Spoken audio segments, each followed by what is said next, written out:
You know when you can walk the legs off two red setters that you're doing something right. Good girl. Harry, Harry. High five.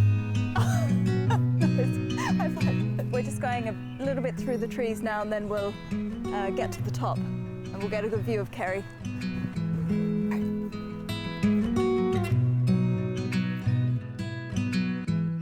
Just come to the side round here, and then we're through the bog. And that's it. There you go. Okay, onward.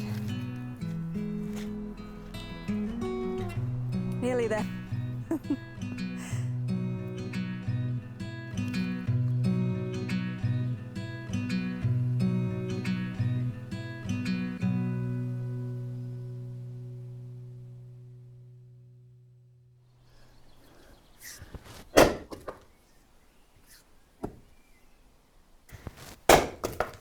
I'm Amanda Geard. I'm 37 years old and I live with my husband Barry and our two mad red setters. I grew up in Tasmania and I've lived in Ireland for 7 years. I live in County Kerry now and I couldn't imagine a better place to wind up. I love the people and the culture and I spend a lot of time in the landscapes as well. I'm a geologist by training, but I have recently become an author and now I split my time between the two professions. Okay. Now we wait.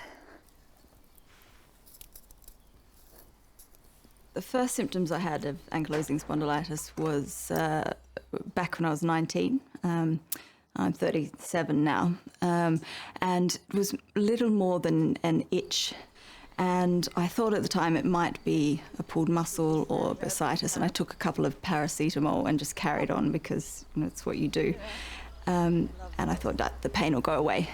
And it didn't. It got worse and worse and worse until it got to the point where I felt like there was a knife stabbing into my back. At that point I went to the GP in Tasmania, where I was born, and he gave me some anti-inflammatories and said, see how these go. And I took a couple, and to be fair, they did reduce my pain level.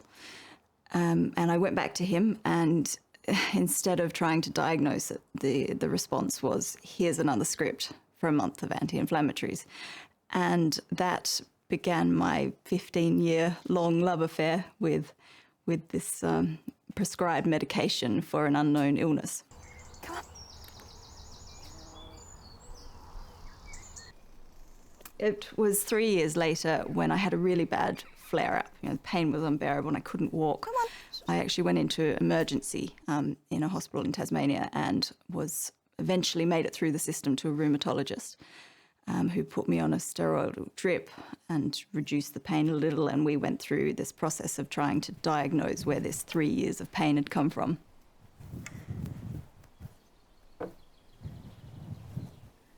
I'd never heard of ankylosing spondylitis before that point, and I thought it sounded like this subspecies of sea cucumber. And when I went away and Googled it, I realised it was just as unappealing. You've got this white, hot pain in your pelvis, and as the disease progresses, that does move up your spine, across your ribs.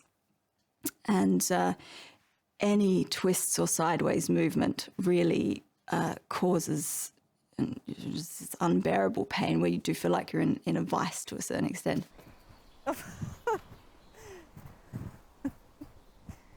At that point in Australia, if you didn't show extreme degeneration on an X-ray, you weren't eligible for any disease-modifying medication. And really, at that point, the rheumatologist unfortunately opened the door and said, off you go, there's nothing more I can do for you. It was a real shock.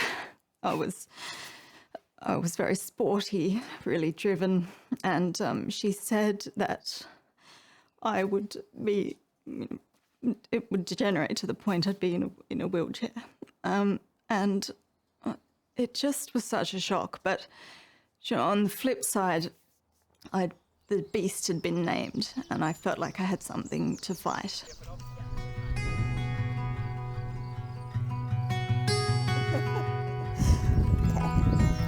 Binoculars instead.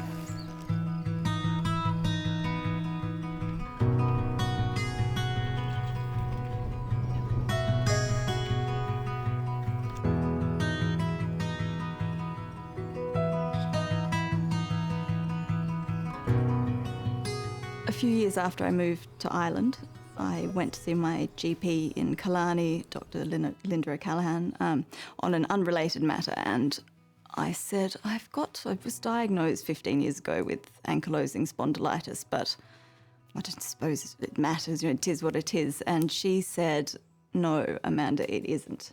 You shouldn't be living like this. And she immediately referred me to University Hospital Kerry. I saw a brilliant rheumatology consultant, Dr. Fahad, and he assessed me, I felt, as a person, not as a number. And he said, I think this treatment plan will work for you. And he was 100% correct. Within a number of weeks, beyond anything I could have ever expected, my pain levels decreased and decreased. The me that you see today is quite different to the 2 year ago Amanda, who did struggle with exercise. A couple of years ago, running was certainly out of the question. Yoga was very difficult, but it is really beneficial for increasing mobility with ankylosing spondylitis. I would find that probably half of the moves I would be unable to do, and there were times that I got stuck on the yoga mat and my husband would have to help me off it because I was completely in pain and unable to move. So I always reflect on that at the end of a yoga session when I lie flat in Shavasana and think, God, here I am lying on my back on the ground. It's still a huge novelty. Once you take away that aspect of pain, you kind of free your mind to be able to get fitter, and the fitter you get, the better you feel. Every morning you wake up and you can get straight out of bed. My pain has decreased to the point that I could go for a run in the morning if I wanted to, and that's completely unheard of for a decade and a half. And gets the other positive point of decreasing your pain is not just that you can be more mobile, but you can also at times be a little less mobile, so you're able to sit at a computer, making sure you hop up every half an hour without the pain in your pelvis consuming your mind rather than what's there in front of you that you're trying to achieve.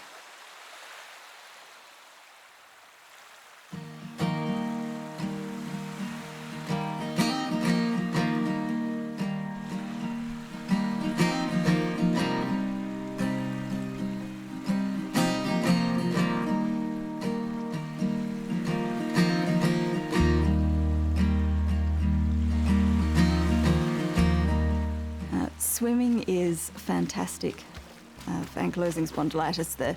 Your water gives you this buoyancy that takes some of that pressure off your pelvis, particularly if you can do backstroke. But just getting in the water, a lot of people find, and I found, that it really decreased the pressure on some of my joints. So I'd really recommend swimming to people.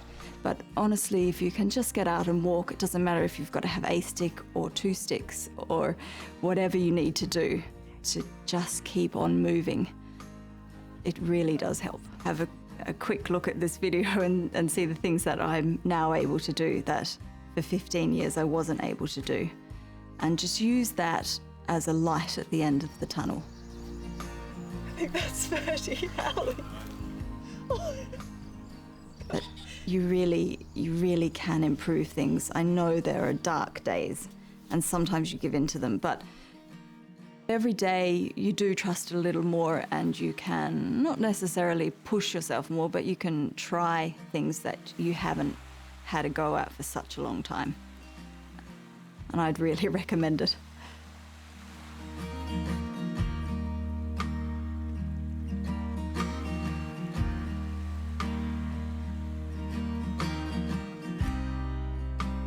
I'm Amanda Geard, and I may have ankylosing spondylitis, but ankylosing spondylitis doesn't have me.